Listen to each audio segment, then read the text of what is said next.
Hi, how's everybody doing out there in YouTube land? It's been a minute since I posted any videos. I had someone contact me through YouTube, sent me a message and asked, hey, have you ever considered doing any tool reviews? I thought, no, I haven't. So, you know, I did what every other quasi-YouTuber does, and I went and searched the internet for tool reviews. There's lots of them out there, lots of them. And I'm gonna put my honest and humble opinion out there as to what I think about some of the tools that I have. I'll do a toolbox tour later on. But first off, I'm going to start off with something that I noticed while going to a tool store. Just a little bit about me. I'm sure if you guys look at my other videos, which I would appreciate a like and subscribe, you'll see that I'm a DIYer. I used to do this when I was younger a lot more. I would never call myself a professional. I would say jack of all trades, master of none, shade tree mechanic, whatever you want to call me. That'll work. I've been called worse. But anyways, I want to start off with something that I feel like is a quintessential tool for tradesmen in general. And it's not just if you're building houses, or if you work on appliances, or if you work on cars or trucks or farm equipment or construction equipment, if you're a repairman or a builder in any way, shape, or form. Just about everybody has a few common tools. And the first thing that I would like to go over for a tool review is one of these guys right here.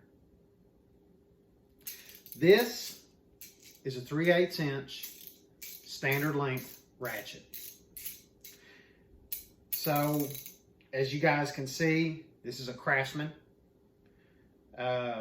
Looks like, of course, this was made in USA, and KU 44811. You guys could, the Craftsman aficionados could probably say, it was made in such and such year at such and such factory. Now, I do have older ratchets than this one. I know there are different series and different grades, but this is the one that I have. And, you know, taking this a step deeper, I would venture a guess that most mechanics in their box have this or the equivalent to it. The reason is, anybody that has used one of these knows they're cheap. They are affordable. Let me say that, they're affordable. And people have done all the tricks in the world to use them and abuse them. They're there in a pinch. It's not a fine tooth ratchet, so you've got a lot of movement to engage the next paw, but they are strong. You can put a pipe on them to extend them, and I don't recommend doing that because, yet again, especially on one of these USA ones, because when they're gone, they're gone. And as you guys can see, I have pride in thee. So, what I'm going to do is I'm going to compare this ratchet, which, you know, maybe you could say it's the gold standard. It's definitely not the gold standard, but let's say it's the gold standard of the DIY. We all know that there's Harbor Freights out there, which I will get to that. I'm going to try to keep these videos short because I notice I do ramble. I'm sure you figured it out by now, but like and subscribe. Anyways, this one that we're comparing this Craftsman ratchet to today is the Snap-on F80. Now, as you can see, in length, they are very similar in length from anvil to end point. Let me get out my ruler here. So it looks like the Craftsman from axle to end is about 6 1/4 inches, and the Snappy from axle to end is just, let's say 6 7/8 inch long. So they're similar in length, but that's about where it ends. You know, they're both made in the United States, and they will both get the job done. But if you are a professional mechanic, and if you're someone that is going to be using these tools nearly every day for your career, you're going to want to invest in something like this, okay? The Snap-on, or the Matco, or the Mac. I've got them all. I'm going to do reviews on all of them. Have no fear. But you know what? This is something else that I noticed yesterday, as a matter of fact. My wife and we went to the local Harbor Freight store. And, everybody I've been talking to on the tool trucks. Now, yet again, full disclosure, I don't have to have these tools for my survival, for my occupation. But one thing I have noticed about going to Harbor Freight is you see a lot about the future. The Craftsman, good deal. Came from Sears, it was affordable. This whole toolkit here was probably $30-$40 when it was bought back in the early 2000s. The Snappy Ratchet, you guys see how much they retail for, okay? And I'll put the specs up on there so you can see how much the retail is. Now, I get it. I mean, you walk on the tool truck and you're like, hey, man, I'll buy this ratchet and a few sockets. Will you hook me up? Will you knock some price off a little bit? And you know how it goes. They say $100, you say 50. They say 80, you say 70. And then you come around, you hit wherever you're at. Don't be afraid of these ratchets as a used tool. They're fine. They're stout. Do I put a bar on this one? No, I don't. Because I've matured in my skills within that trade. If I have to put a bar on this one, would I do it to save somebody's life? Sure. Would I do it to make $1? No. What I will do is, since I have the appropriate tools, I'll get something that's more appropriate to do the job. A longer handle, greater drive, more force. So, just going through this from anvil to end, this ratchet is very smooth. The tooth count will be in the specs. It's very smooth. There's very little movement from one click to another. And it is a fine tool. It is a fine ratchet. And as I said earlier, if you're going to want to check in every day and use the same tools, you want something that's going to be a pleasure to use and something that's going to last long. Getting back to before I squirreled. So going to Harbor Freight the other day, and everybody said, hey, you need to check out this Icon line. I mean, you walk into Harbor Freight and there's this massive big red toolbox. Huge. And you look at it and you're like, man, it's even got the same wheels as a Snap-on Epic series. The exact same wheels. It's almost like somebody in China took they went and bought an entire Snap-on truck. I mean, paid somebody for a truck, sent it overseas, and we're like, how can we make a direct copy of this?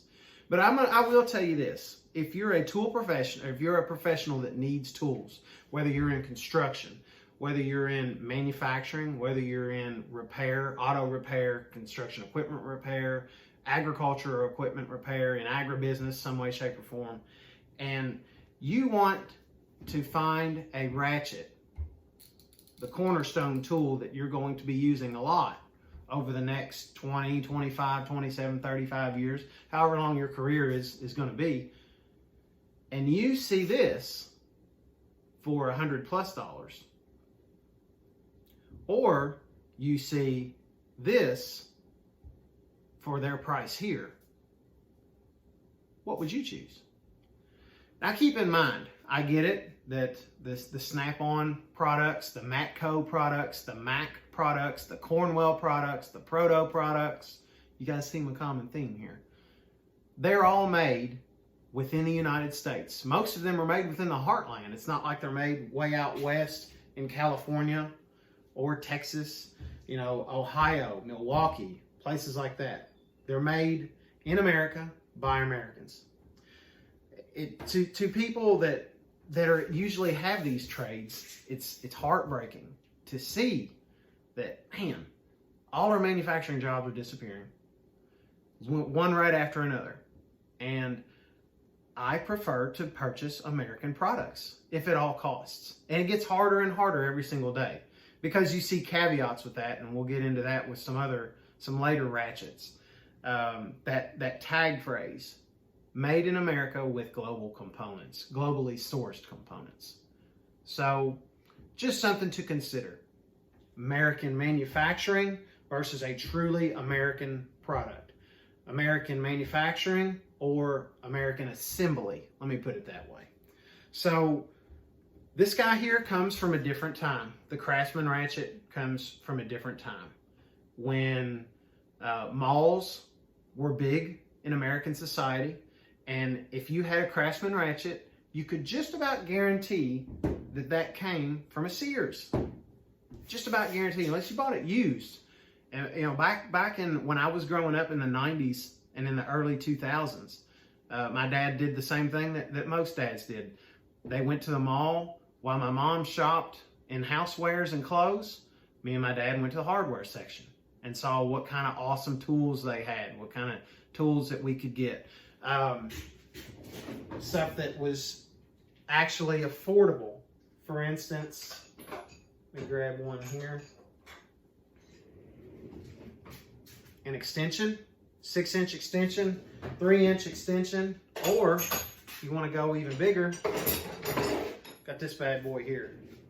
When will you use it? Have you ever used it? Sure you have. I mean, you could tell if you guys can look at this Craftsman 1/2-inch drive extension, looks like about probably an 18-inch extension. You can see the patina on it. You can see that it's been used. It hasn't been abused, but it's been used. These tools were great quality, made in America, and they were available to the DIYer or the homeowner. And yet again, would I say if I was to start a career as a mechanic or a repairman, would I go on the Snap-on truck and be like, I want this, I want this, I want this, I want this, I want this? No, I wouldn't do that. If I could give any advice straight hand. Reason being is, do you know for certain that this is going to be your career, that you're going to spend the rest of your working life doing? So why wouldn't you go at it with a minimal investment?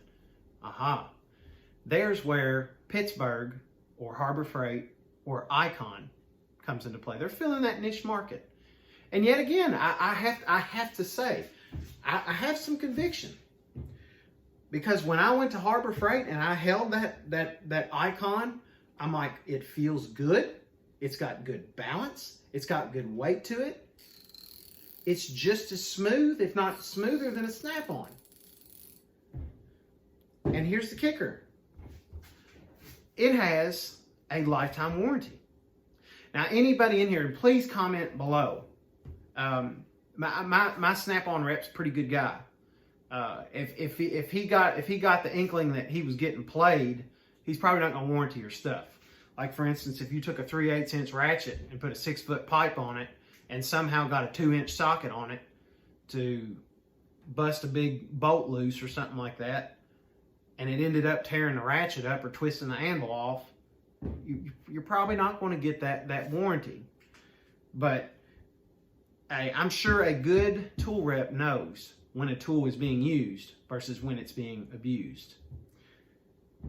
The Icon felt good, and it's roughly 1/3 to 1/2 the price of an American-made item. I mean, even Icon went so far as when you look at the when you look over here on the cover plate for the Snap-on, sealed ratchet, do not immerse in fluids. If I remember correctly, the Icon said just about the same daggone thing on the inside. But anyways, it all depends on where your convictions lie. More money, supporting American jobs and American labor and workforce. It's all, like I said, it's all up to you. I know this probably isn't so much of a tool review as it maybe is a mixed rant. And this channel is not going to be. I'm not going to play politics. I'm not going to place an emphasis on politics in this channel. There's too much of that garbage out there. I'm sorry. And there's other sources for you to go to find it. Sorry, you're not going to find it here. But my intent with this video and ones to follow are to compare, number one, to this guy here. I'm going to use it as the standard from American manufacturing, because you have mechanics that have it, you have homeowners that have it, you have construction workers that have it, plumbers, any appliance repair workers, they all have this. Whereas generally, this guy here is a little bit more exclusive. It's a little more exclusive of a tool. So I'm gonna wrap this up. Hey, please comment, please like, please subscribe, hit the little bell thing so you guys can know when I release new content, which I plan to do quite frequently. And if you have any questions, please send them to me. If you have any interest in future content, do that as well. And until the next time we meet, stay positive and enjoy life.